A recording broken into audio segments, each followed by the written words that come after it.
Ky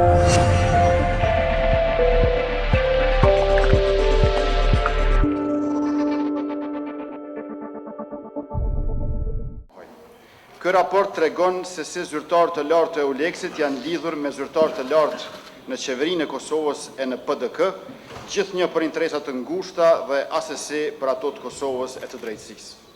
Sikur se dënimi i grupit të Drenicës, po ashtu edhe synimi për themelimin e gjykatës speciale, po dalin të jenë të komprometuara nga ndërhyrjet politike.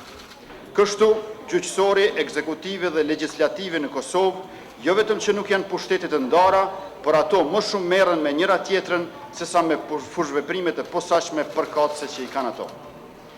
Njëkohësisht nga ky raport del që akterët e ndryshëm politik të PDK-s në luftën e tyre të brendshme për pushtet personal në shtet e në parti nuk kursejnë asnjë mekanizëm shtetëror e institucion demokratik.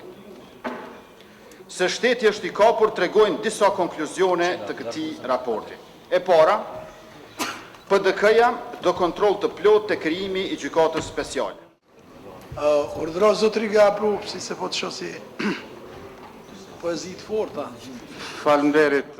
Nuk është hera e parë që ne jemi mësuar të ndëgjojmë kësaj lloj shpifjesh, sepse lirisht mund të them se edhe programi i kësaj organizate është i ndërtuar mbi bazën e shpifjeve, trillimeve që absolutisht nuk mund asnjë fëmijë i shkollës fillore të besoj.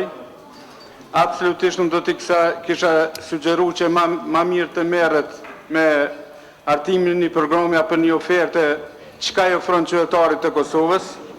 Mirë po pasqyra ma mirë se kush janë dëshmon situata e krijuar në kryeqendrën e Prishtinës pas marrjes së pushtetit, që kanë bllokuar jetën dhe kanë vërfnu e kanë vështërsu jetën e qytetarëve të vendit.